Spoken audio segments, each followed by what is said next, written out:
Okay, so in this section, we're just going to prove a relatively easy theorem about continuity when a function is differentiable at a point. So, and this should sort of be, not too surprising, but so here's the theorem statement. Okay.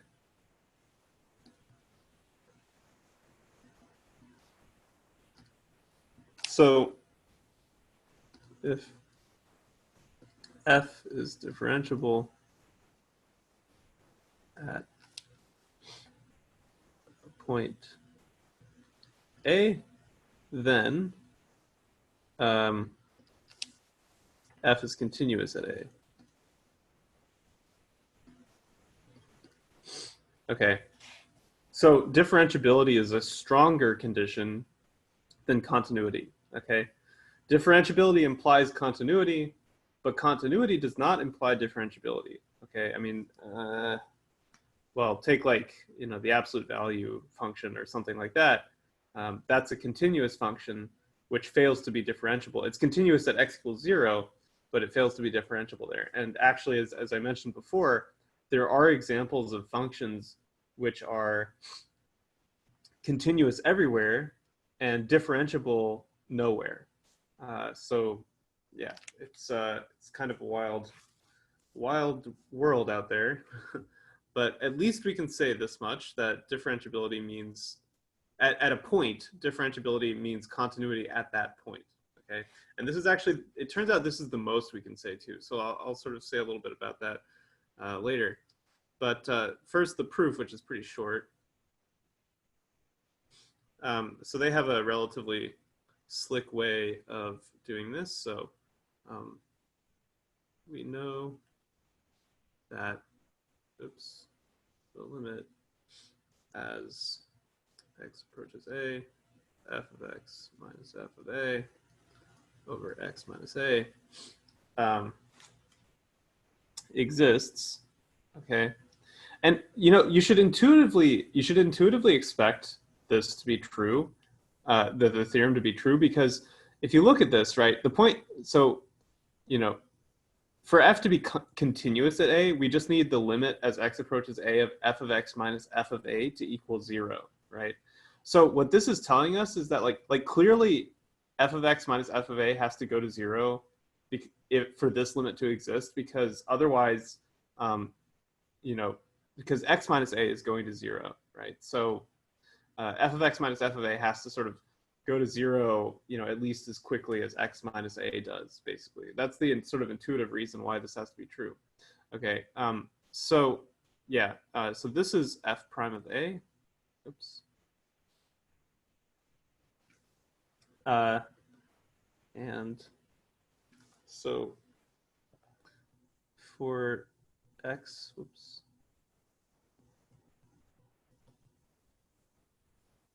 X not equal to A, we have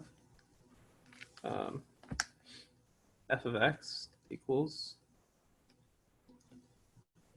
x minus A times f of x minus f of A over x minus A, right? Because x minus A is non-zero for x not equal to A. So this is all perfectly well defined, plus f of A.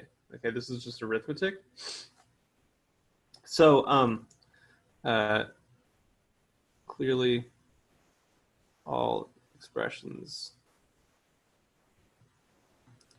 are defined for x not equal to A.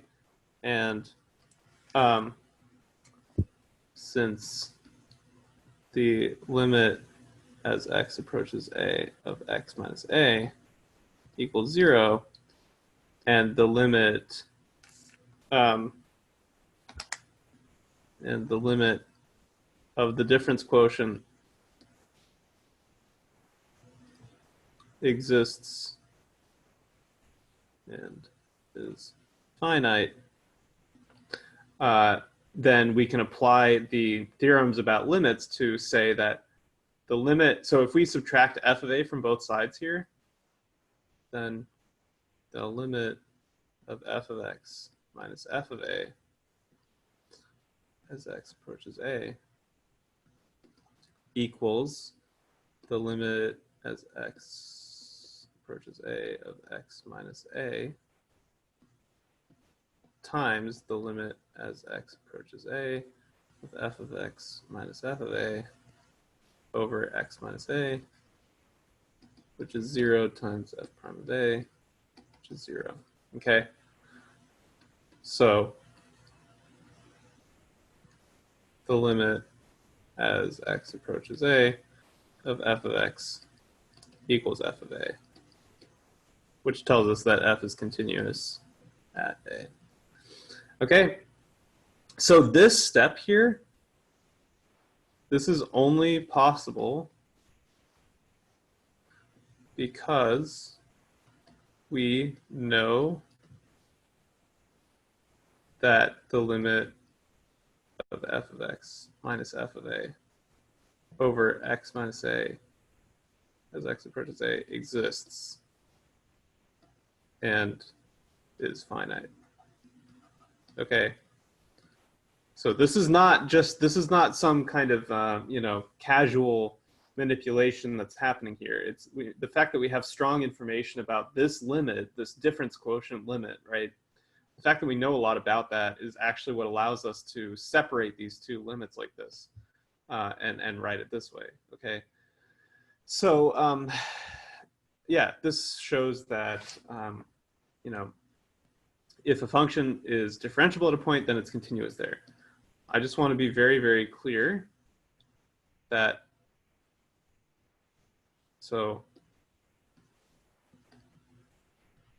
and hopefully by now, you may have come to notice that the things that I like to give warnings about are often the basis for things that I like to ask questions about.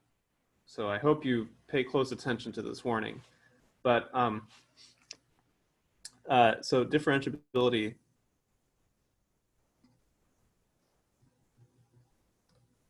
at a point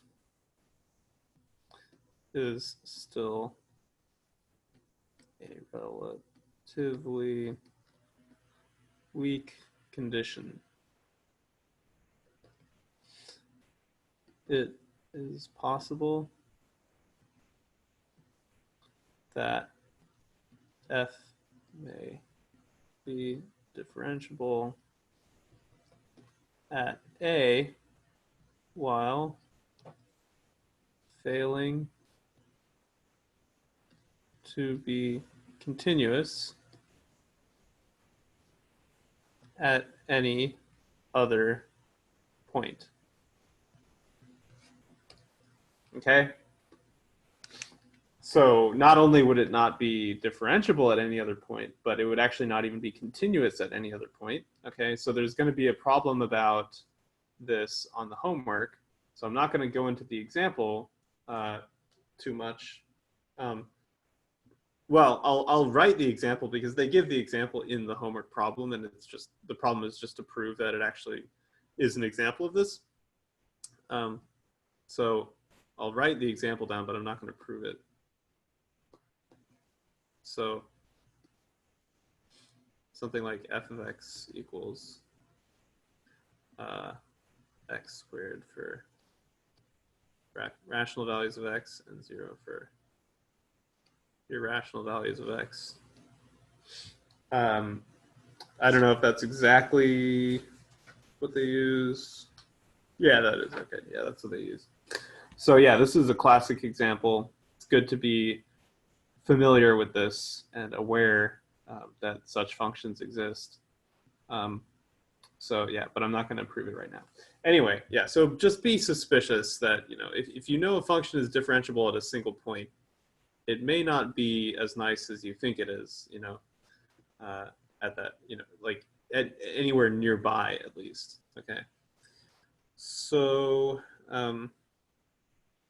yeah, that's going to be it for this video.